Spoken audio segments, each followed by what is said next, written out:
வாழ்க வையகம், வாழ்க வையகம், வாழ்க வளமுடன், வளர்க வேதாத்திரியம். குரு வாழ்க, குருவே துணை.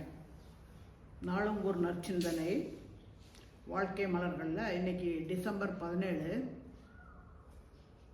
உயர்வான வாழ்க்கைக்கான பயிற்சி என்ற ஒரு தலைப்பை இன்றைக்கு நமக்கு சிந்தனைக்கு கொடுக்கிறார் நம்முடைய குருமகான். உயர்வு அப்படின்னு சொன்னால் என்ன அப்படின்னா, இப்போ இருக்கிற நிலையிலேருந்து தாழ்ந்து போகாமல் பார்த்துக்கணுங்கிறது ஒன்று. அன்பர்கள் நம்ம அறிவையும் ஆற்றலையும் உயர்த்தி கொள்ளணுங்கிறது ஒன்று. மேலும் மேலும் உயர்வடையணும். எதுக்காக? எதை உயர்த்தி கொள்கிறோம்? அறிவை உயர்த்தி கொள்ளணும். பிறக்கும்போது நம்ம எல்லாம் கொஞ்சம் கொஞ்சம்தான் ஏதோ பசிச்சா அழுகிறது அளவுக்கு தான் அறிவு இருந்துச்சு.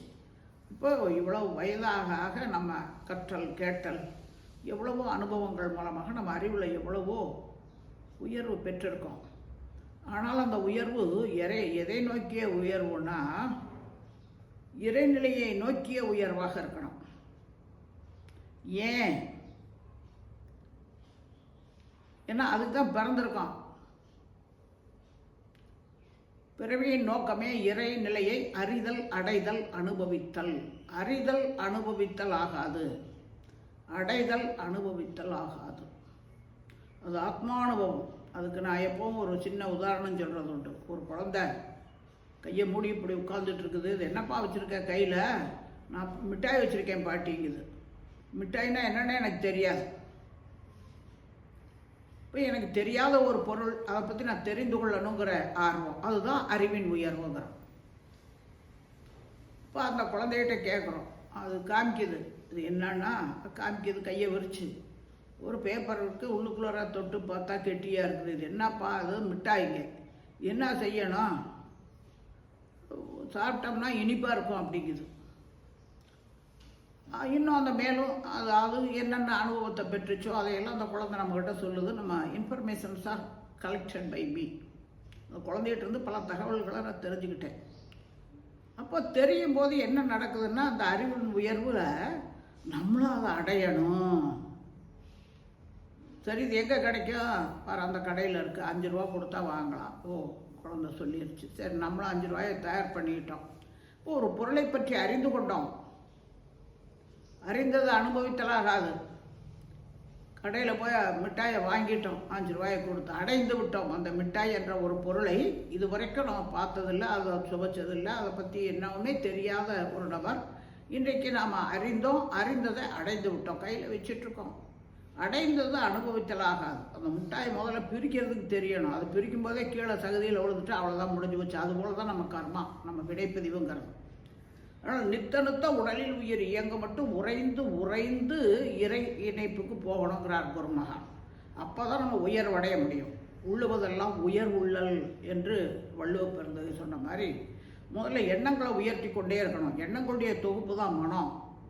அப்போ மனம் உயரும். மனம் உயரும் போது செயல்களில் எல்லாமே சீர்மையாக ஆகும். இப்போ இதுக்கெல்லாம் ஒரு பயிற்சி திட்டம் வேணும். ஆனால் ஒவ்வொரு நாளும் நமக்கு எத்தனையோ பிரச்சனைகள் வந்துக்கிட்டு தான் இருக்குது. பிரச்சனைகள் இல்லாத மனிதர்களே இல்லை. பிரச்சனைகள் வர்றதுனால தான் அறிவில் நமக்கு ஒரு தெளிவு பெறதுக்கு இதை செய்யலாம், அதை செய்யலாம், அதை செய்யலாம்னு சிந்தனை விரியுது. பிரச்சனை இல்லைன்னாக்கா நம்ம அப்படியே மழுங்கனி மாதிரி தான் உட்காந்துருப்போம், மண்ணாங்கட்டி மாதிரி ஆயிரும். இப்போ அந்த 6வது அறிவுடைய சிறப்பு தன்னை உயர்த்தி கொள்ளணும், தெளிவு பெறணும். இதுக்கெல்லாம் அந்த இறை இணைப்புக்கு போகணும். அதுதான் ஆத்மா அனுபவம். அது இப்படித்தான் யாருனாலும் எடுத்து சொல்ல முடியாது. விட வேண்டியதை விட்டால் பெற வேண்டியது என்பது அங்கேயே இருப்பதை உணரலாம். நமக்குள்ளாக இருக்கக்கூடிய அந்த தெய்வீகத்தை உணரும் போது தான் நம்முடைய வாழ்க்கையில் எல்லா நிலைகளிலையும் உயர முடியும். உயரணும்னு வார்த்தைகளை சொன்னால் பத்தாது, அதுக்கான செயல்பாடுகளில் ஈடுபடணும். ஆசான அழுத்தந்து அதான் சொல்கிறார், உடல் உயிர் மனம், அந்த 3 வச்சு தான் உங்கள் வாழ்க்கை வண்டியவே ஓட்டிக்கிட்டு இருக்கோம். அப்போது அதை சரியான முறையில் நிர்வகிக்க பராமரிக்க பழகிக்கொள்ளுங்க. உங்களுக்கு கஷ்டம் வந்துருச்சு அப்படின்னாக்க அதுக்கு ஒரு மாற்றம் கொடுக்கணும்னு நினைக்கிறோம். அதுதான் இன்றைய சிந்தனையில் சொல்கிறார். ஒரு ஊரில் ஒருத்தர் வேலை பார்த்துக்கிட்டு இருக்காரு. இன்னொரு ஊருக்கு மாறுதல் கொடுத்துட்றாங்க, வேலை மாறுதல், பணி மாறுதல். அது துறவுன்னு சொல்ல முடியாது. துறவுங்கிறது என்னன்னா, உறவிலே கண்ட உண்மை நிலை தெளிவே துறவுன்னு அந்த கவியை சொல்கிறார்.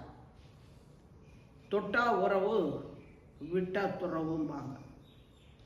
மனம் பற்றி கொண்டிருக்கும் போது, அதுதான் பற்றுக பற்றற்றான் பற்றினே அப்பற்றே பற்றுக பற்று உடற்கினார் வள்ளுவர். இப்போ இறைப்பற்றில் இருக்கணும். இருந்தோம்னா இந்த உலகியல் பற்றுக்கள்லேருந்து விலகி நிற்க முடியும். உலகத்தில் இருந்து கொண்டே தாமரை இலை தண்ணீர் போல. அதுக்கு ஒரு பயிற்சி வேணும். அதுதான் உடல் உயிர் மனம், இதை வச்சு தானே எல்லாமே நடக்குது. அப்போ அதை சரியான முறையில் நிர்வகித்து பராமரித்து பயன்படுத்த பழகணும். இந்த உறவும் துறவுங்கிறதுக்கு நம்ம காளியார் அறிவு திருக்கோயிலில் அந்த தாமரைப்பூ பக்கத்தில் ஓங்கார மண்டபத்தில் ஒரு போர்டு மாதிரி எழுதி வச்சுருப்பாங்க, ஒரு ஸ்டாண்டு மாதிரி, ஒரு தடை, ஜனங்க டகடகான்னு உள்ளே போயிடாமல் தடுக்கிறதுக்காக. அப்படி அதில் உறவிலே கண்ட உண்மை நிலை தெளிவே துறவு. பர்சனாலிட்டி டெவலப்மெண்ட் கோர்ஸ் நடக்கும்போது ஒரு அன்பர் வந்து என்கிட்ட கேட்டார், ஏங்க அப்படின்னா என்னங்க அர்த்தம் அப்படின்னு கேட்டார். அப்போ நான் சொன்னேன், ஐயா இங்கே எப்போவுமே ஒரே ஒரு காலையில் ஏதாவது ஒரு டிஃபன் தான் போடுவாங்க. மத்தியானம் அதே மாதிரி ஒரு சோறு, ஒரு குழம்பு, ஒரு ரசம், ஒரு பொரியல், அவ்வளோதான் போடுவாங்க. இரவு நேரத்தில் ஏதோ ஒரு டிஃபன் போடுவாங்க. அதுதான் வழக்கம். ஆனால் இப்போ இந்த அறிவாட்சி திறநோக்க பயிற்சி அல்லது ஆளுமை பெரு திறநோக்க பயிற்சி அல்லது பர்சனாலிட்டி டெவலப்மெண்ட் கோர்ஸ், ஏன்னா ஒவ்வொரு தடவையும் மகிழ்ச்சி ஒவ்வொரு வார்த்தைகளில் அதை சொல்லுவார் அந்த பயிற்சியை. இப்போ நம்ம அதை ஃபவுண்டேஷன் கோர்ஸ்னு சொல்கிறோம், அடிப்படை பயிற்சின்னு. அதுக்கு வசதியானவங்கெல்லாம் வந்திருப்பாங்க, இல்லாதவங்க வந்திருக்காங்க, ஏழைகளும் வந்திருப்பாங்க, எல்லா பேரும் வந்திருப்பாங்க. ஒவ்வொருத்தரும் வியாதியோடு வருவாங்க, ஒருத்தர் வியாதி இல்லாதவங்க வந்திருப்பாங்க. பணக்காரத்தனமாக சாப்பிட்டு பழக்கமானவங்களுக்கு 4 டிஃபன் 5 டிஃபன் சாப்பிட்டு பழக்கமாக இருக்கும். அதில் கொஞ்சம் அப்படி.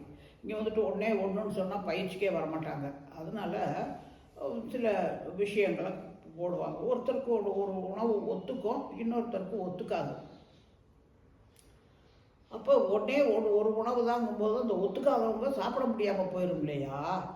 அதுக்காகத்தான் இந்த கோர்ஸில் வந்து இப்படி 2-3-4 ஐட்டங்களாக வச்சிடறாங்க. காலையில் 3 ஐட்டம் வச்சிடறாங்க டிஃபனு, மத்தியானத்தில் அதே மாதிரி பொரியல் கூட்டு எல்லாம் வைக்கிறாங்க. அதே மாதிரி இரவுலையும் 3-4 டிஃபன் வைக்கிறாங்க.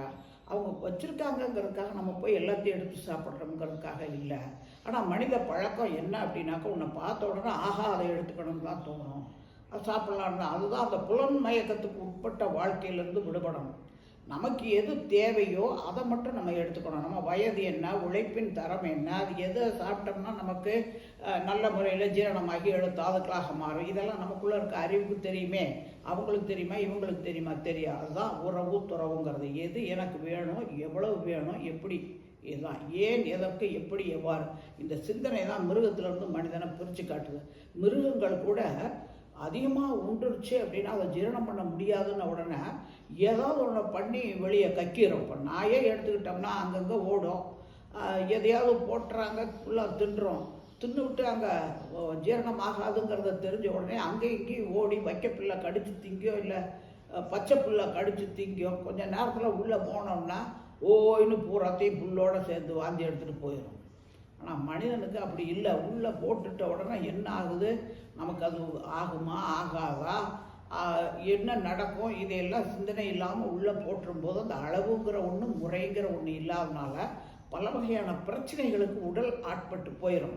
அப்புறம் நீங்கள் பயிற்சியில் வந்து உட்காந்திங்கன்னா மகிழ்ச்சி பேசிகிட்டு இருப்பார், கேட்க முடியாது, தூக்கம் தான் வரும், அல்லது வயிற்று வலியாகி போயிடும், அஜீரண கோளாறுகளாகி போயிடும். அதுக்காகத்தாங்க எழுதி போட்டிருக்காங்க. உணவை வச்சு உறவிலே கண்ட உண்மை நிலை தெளிவே துறவுன்னு சொல்லும்போது லிமிட்ஸ் அண்ட் மெத்தடு. மகிழ்ச்சி கைகள் பேச்சு நடத்தும்போது சொல்லுவாங்க, அளவும் முறையும் பேணணும். அப்போ தான் வாழ்க்கையில் நம்ம உயர்வடைய முடியும். உள்ளுவதெல்லாம் உயர் உள்ளல்னு சும்மா சொல்லிக்கிட்டே போகிறத விட நம்ம உண்மையாகவே உயரணும் அப்படின்னாக்கா எல்லாத்துலேயுமே லிமிட் அண்ட் மெத்தட், அளவுங்கிற ஒன்று, முறைங்கிற ஒன்று.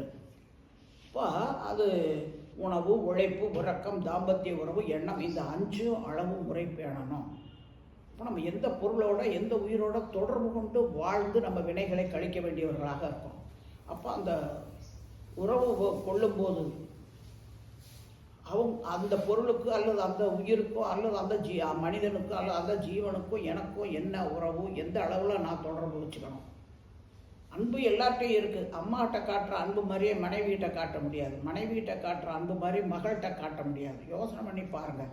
அதுதான் உறவும் துறவுங்கிறது. எந்தெந்த இடத்துல எப்படி எப்படி நடந்துக்கணும், எந்தெந்த முறையில் நம்ம நடைமுறைப்படுத்தி நம்ம லைஃப் ஸ்டைலை வச்சுக்கிட்டோம் அப்படின்னம்னாக்கா இனிமே கெடாமல் பார்த்து கொள்ளலாம். அப்படி இனிமே கெடாமல் பார்த்து கொள்ளும்போது நமக்குள்ளாக இருக்கக்கூடிய அந்த தெய்வீக பண்பானது மேலும் மேலும் நம்மை உயர்த்தி கொண்டே இருக்குங்கிறது தான் இன்றைய சிந்தனையில் மகரிஷி நமக்கு. இப்போ நம்ம அவர் உணர்த்தினாலும் கூட நம்ம வாழ்க்கையில் அதுதான் மனம் தன்னை தூய்மை செய்து கொள்ள எடுக்கும் முயற்சி தான் அகத்தாய்வு பயிற்சின்னு சொல்கிறார் மகரிஷி. மனம் தனது வலிமையும் திறமையும் பெருக்கிக் கொள்றதுக்கு தவம் செஞ்சாலும் கூட அந்த தற்சோதனைங்கிறது வேணும். அந்த இடத்துல நம்ம அந்த அளவு முறைங்கிறது எப்படி நம்ம இதுவரைக்கும் பயன்படுத்தி வந்திருக்கோம் ஒவ்வொன்றுலையும், அது உணவு, உழைப்பு, உறக்கம், தாம்பத்திய உறவு, எண்ணம், இதையெல்லாம் கணக்கெடுத்து பார்த்தோம் அப்படின்னோம்னா தற்சோதனையில் விளைவு துன்பங்கள் எந்தெந்த இடத்துல வந்திருக்குன்னு தெரிஞ்சுக்கிட்டோம்னாக்கா இனி முதற்கொண்டு அந்த துன்பம் வராத அளவுக்கு நம்மை அமைச்சிக்கிறதுக்கு நம்ம பயிற்சிகளில் இன்னும் நம்ம என்னென்ன செய்யணுங்கிறத இன்றைய சிந்தனையாக நம்ம மேற்கொள்ளலாம். இதைத்தான் மகரிஷி இன்றைக்கு அந்த உறவும் துறவுங்கிறதுல நமக்கு உணர்த்துறாரு. மேலும் சிந்திப்போம், தெளிவு பெறுவோம். வாழ்க வளம்.